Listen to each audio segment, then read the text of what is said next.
You Booked It, episode 128. What's going on, everyone? Thank you for joining me today on You Booked It, the #1 podcast where you learn how to create a successful entertainment career. Every episode is a masterclass on how to move your career forward. And if you want even more, head over to youbookeditpodcast.com and join the email community where we dig deep into what you can be doing right now to help book that next gig. And now, let's do this.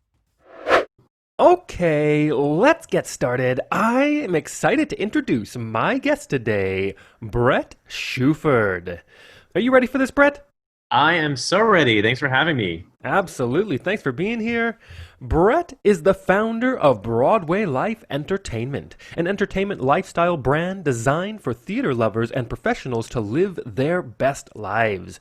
Under the Broadway Life brand, Bret has built the lifestyle blog Broadway Husbands, theater-themed merchandise Broadway Life apparel, and continues to offer consulting and coaching services as the Broadway Life Coach. While building these brands and businesses, he has successfully navigated the competitive landscape of show business as a producer, director, and actor.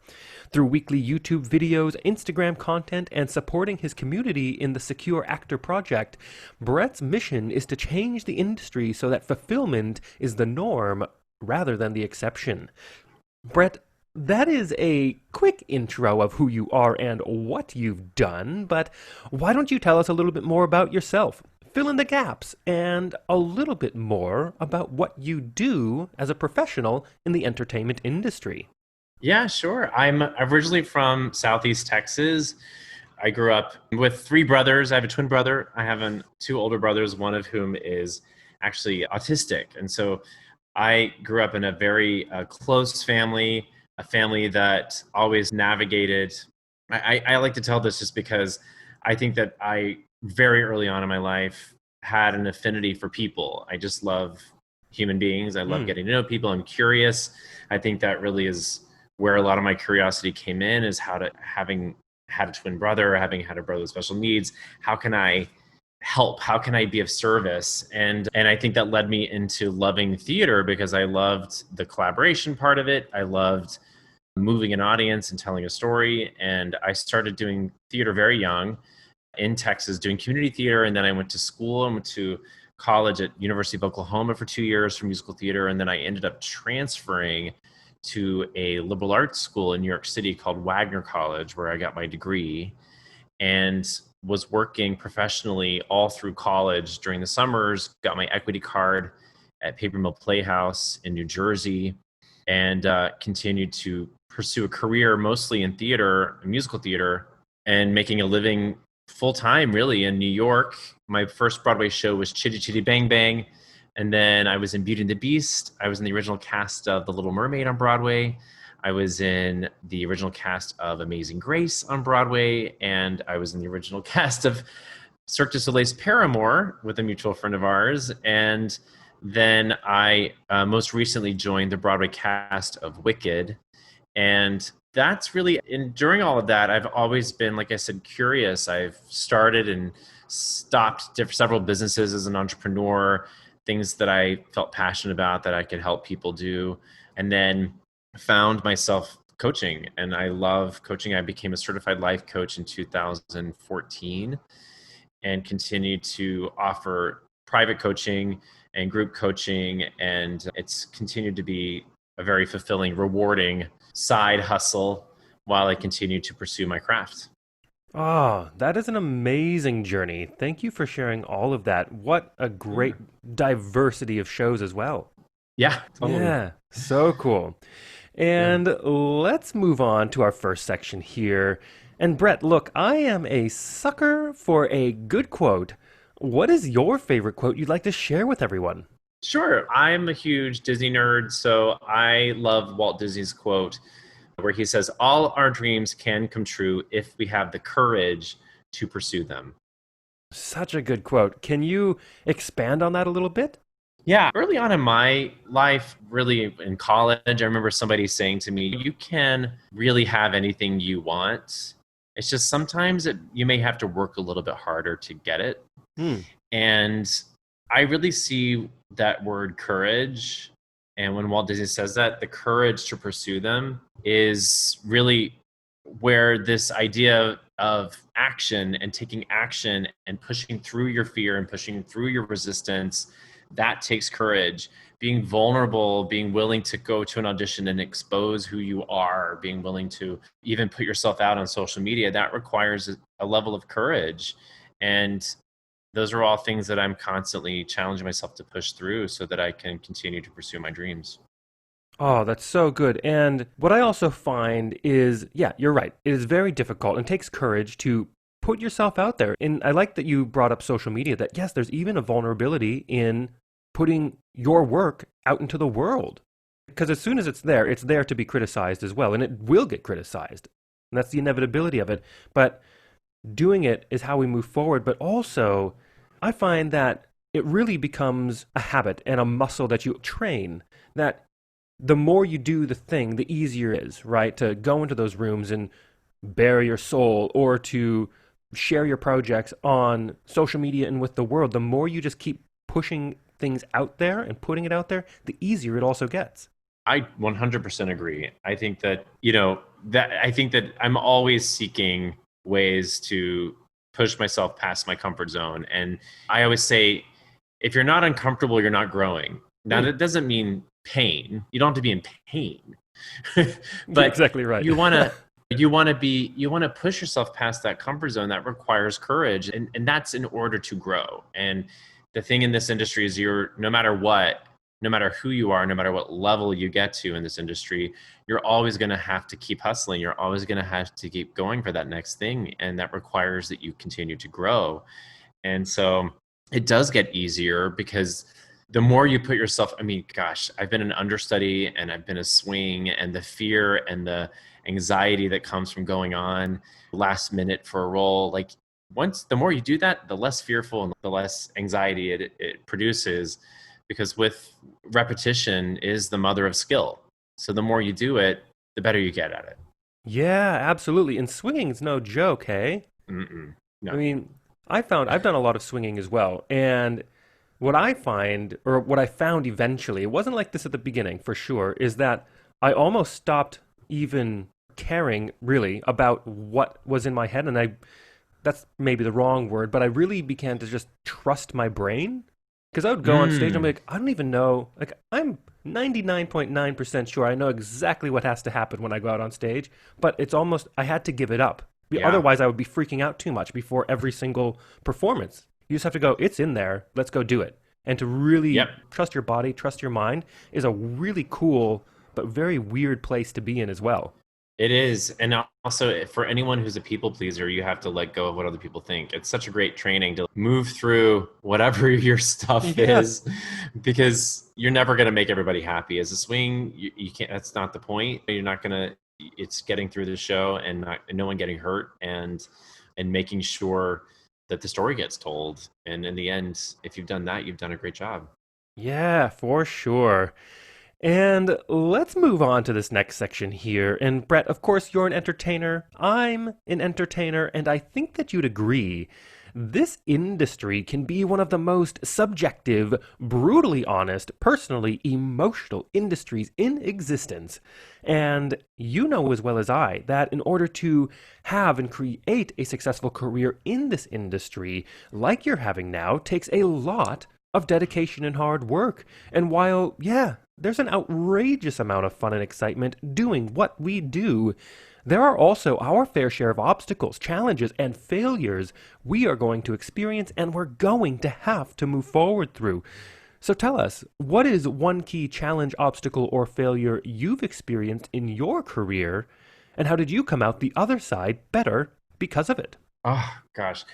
This is such a difficult question to answer, because I feel like how do I pick one? There's just so many. Yep. It's like the amount of jobs that I've lost or moments that I've really struggled. Like I said earlier, I tend to seek failure. I tend to want to always set a bar and go for it. And sometimes you don't reach that bar. Sometimes you lick your wounds and come back. For me, I think probably the most key obstacle I had was early on when I really battled my addiction. I had a drug and alcohol problem very early on in my 20s. And I made a commitment to get clean and sober. And that was a profound moment for me. It really proved to me that my happiness didn't lie on the other side of my career, on the other side of my job. That if I kept thinking if I could just get that gig or get a Broadway show or whatever it was, that I would actually finally feel fulfilled. But when I got clean and sober, for me, I found fulfillment in this moment right now, today, and moment by moment found that, and also just, I didn't have to do it alone. I found a community and I found people who wanted the same thing for me and vice versa. I learned about being of service. I learned about how to not always make it about myself. And then on the other side of living a fulfilled life is where I found success. Yeah, it really comes down to us and our mindset and our mental health, not in the thing, not in the Broadway show, not in the peak or the line on the resume.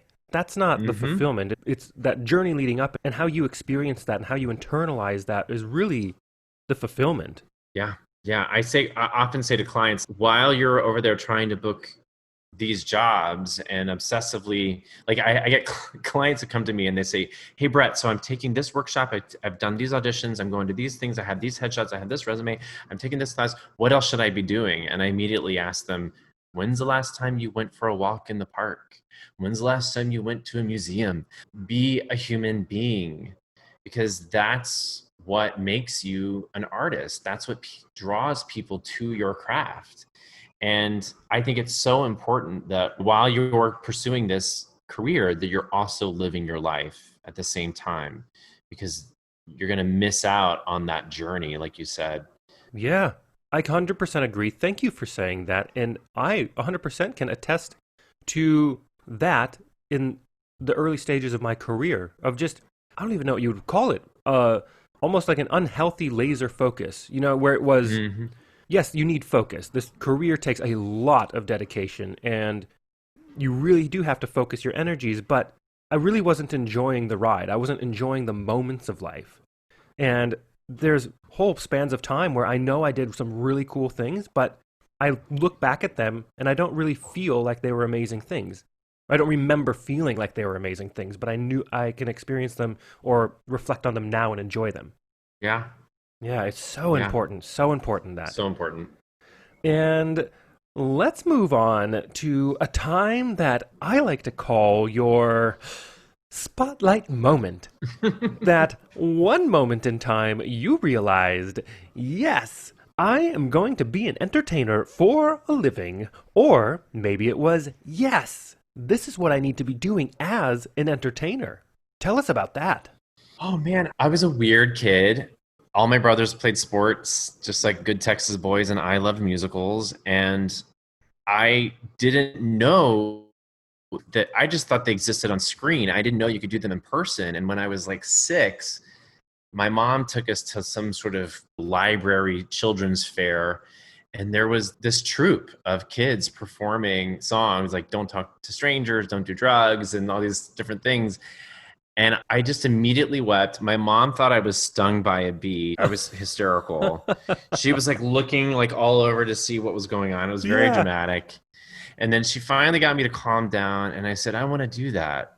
And so my mom took me to the woman who was conducting and playing piano and said, "My son would really like to do this." Yeah. And that was my first foray into performing. And I never stopped. That was the thing. It was my escape.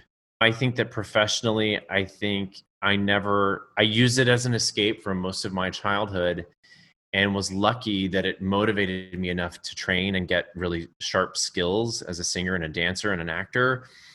And I worked professionally a little bit here and there, but nothing prepared me for life in New York City. And when there's this moment, I think, where the escape that you get from being a performer as a kid transitions into a business.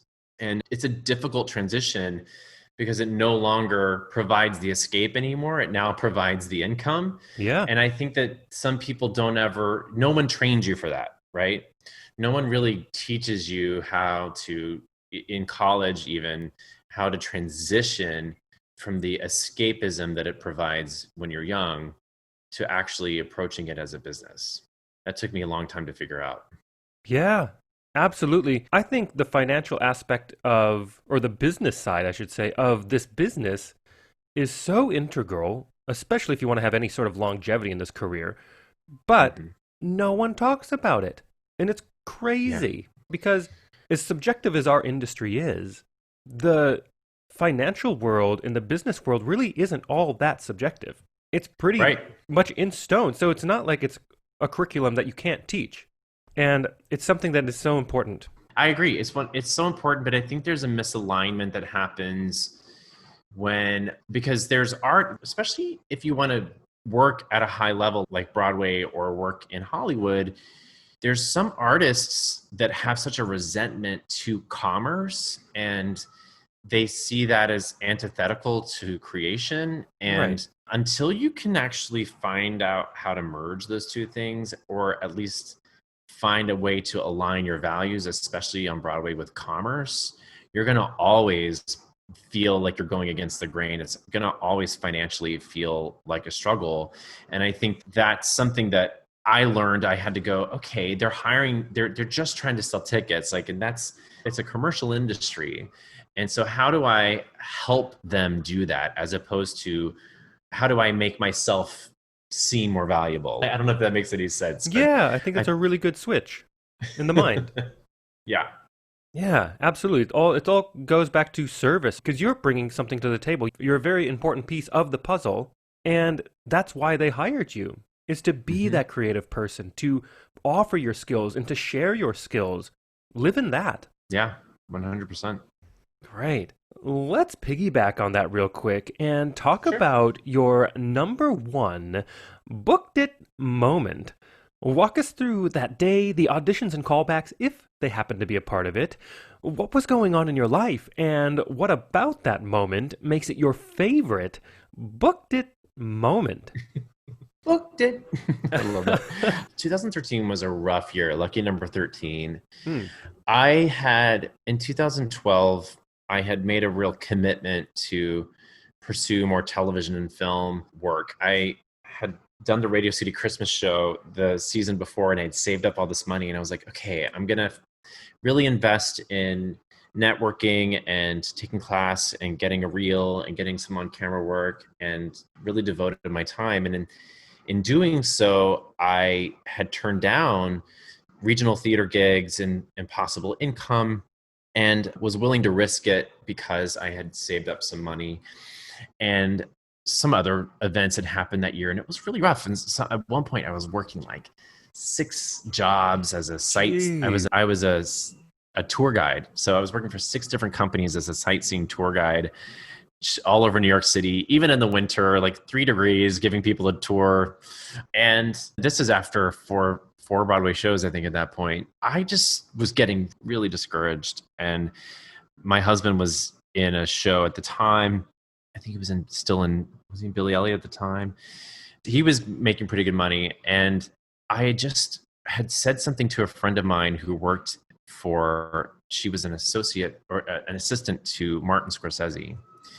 And I just had said, what a rough year. I had never really wanted to talk to her about the industry because she was my friend, and I never wanted to make it awkward. And I finally said something. I really want this year to be my television and film year. And I said, how open would you be to passing my headshot off to somebody? And she did. And I got an audition for The Wolf of Wall Street. So I got in, did an audition, got a final callback to go in for Martin Scorsese. And the audition required improv. So I'm terrified. I have to improvise in front of Martin Scorsese. Whoa. High pressure. And so I had to be like a Wall Street guy. So I researched all of the terms and watched all these videos and movies and literally practiced different scenarios in my home to prepare for that audition, and went in and did the audition. And 2 weeks later, I found out I booked it. Whoa. And I had one line. I booked one line, which actually ended up on the editing room floor because it's like a 4-hour movie. But I remember the feeling of that was after having gone through all of those months of hustling, it was like, oh, okay, I can do this. I'm a good actor and I can do film work. It was very validating. Yeah. And then also spending a week on set with Leo DiCaprio Yeah, and that's Martin amazing. Scorsese, that's something I'll never forget. Of course, yeah. Talk about that experience a little bit. What was it like being on set? It was such a high budget movie that it was surreal. Of course, I had a trailer and I was on a principal contract for 7 days. But Matthew McConaughey I sat right next to Matthew McConaughey, and he's a good old Texas boy. So I was thrilled to be able to talk to him about growing up in Texas, which just made my mom thrilled. And then watching Marty come in onto set, and he'd come in and he knew exactly how he wanted the camera. Just watching somebody at that level and that genius level and observing that was really remarkable. We went to 3 different sets, and so one of the sets was a strip club. I've never been in a more rowdy professional environment than that day. I called my dad and told him, "You'll never believe what I got paid to do today." Amazing. I love that movie as well. It's such a good movie. It really is. Yeah. Let's take a moment to talk about the present. What projects are you working on now? What are you looking forward to? And it's a weird time, right? We're amidst this crazy pandemic. How do you see the entertainment industry moving forward in the next couple of years? Such a good question. Mostly I'm working on my own projects. Like I said, Steven and that's my husband. We have an Instagram account called Broadway Husbands that's got a lot of followers now. So we blog and we have a podcast, funny enough, called the Broadway Husbands Podcast. And so we do a weekly episode of that through the Broadway Podcast Network. And so that keeps me busy. My coaching business, I do, like I said, I do private coaching, but then I also have the Secure Actor Project, which we do weekly. We do something every week to help support people through this time and help actors feel more secure. So we interview people in the industry. I do mindset meetings. We're actually going to offer, my husband's a ballet dancer with New York City Ballet for a long time and on Broadway. So he's offering a dance class to keep people moving and in shape right now. So we're doing a bunch of things with that, which is I'm really proud of it. It's been a wonderful way of helping people stay connected and positive and driving forward during this time, because at least for theater, I think theater is going to be a very slow comeback. I think theater is going to be much like how my career started. It's going to start non-union. Outdoor theaters will come back first, some regional theaters. I think touring will then come back, and then Broadway. I think it's going to be a really long journey for Broadway to come back, and that's my theory. I don't know that to be true, but it just, to me, makes the most sense. So keeping people the eye on the prize, keeping people creative, helping people navigate new paths to their creativity that can also pay dividends, I think it's a great opportunity for you to just, I always say, always be curious. ABCs of acting, just always be curious. How else can you look at this? What else could you try? Is there a new way to explore? That's, to me, what this time is all about. Yeah, I love that insight on this entire weird, crazy time in life. Mm-hmm. Very good. And it is time to move on to one of my favorite sections in the interview. I call it the Grease Lightning Round. I am going to ask you a handful of questions. I want you to answer them as quickly and concisely as possible, one after another. Are you ready? Yes. Okay, first question. What was the one thing holding you back from committing to a career as an entertainer? My beliefs. Second question. What is the best piece of advice you have ever received?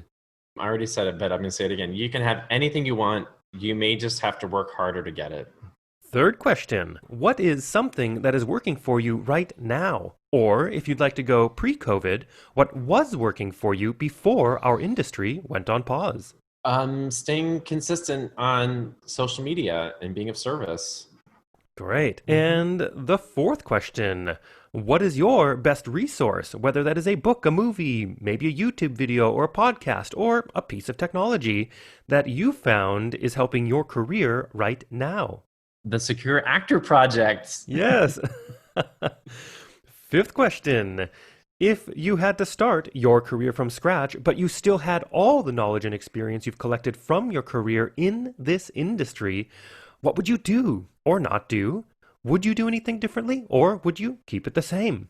I would work on my communication a little bit better and not be so eager to give up on people that believe in me just because I think some other path will move my career forward. I think there's nothing more valuable than people that believe in you, Hmm. and those relationships will last much longer than your career ever will. Oh, relationships are everything, especially in this Mhm. career.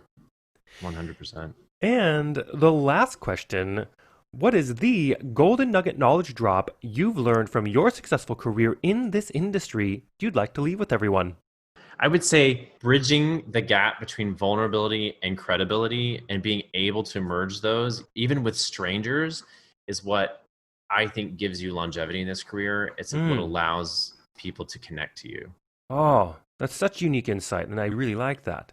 Thanks. Brilliant. Thanks. And to wrap up this interview, Bret, it is time to give yourself a plug. Where can we find you? How do our listeners connect with you? Is there anything you want to promote? Oh, yes. Please come follow me on Instagram at Bret Shuford. Follow Broadway Husbands. Listen to our podcast. And I'm on all the social. I'm on YouTube. I'm on Facebook. And I just love meeting people. So please, if you come over there, let me know how you found me. I'd love to meet you and see how we can support each other. Beautiful. And for everyone listening out there, I have put the links to everything Bret just talked about into the description of this episode so you can easily connect with him. Bret, thank you so much for being here. Thanks, Dane. This is awesome. Thank you so much for joining us today. Don't miss an episode. I have a new guest 7 days a week. Every guest drops more value and insight than any other resource out there. So make sure you hit that subscribe button. If you enjoyed this episode, we'd love to hear from you. Leave us a rating and review. Also, be sure to head over to youbookeditpodcast.com and join our free email community where we dig deep into a continually growing resource of truly actionable things you can be doing right now to help you advance your entertainment career. All the best to you. We'll see you tomorrow.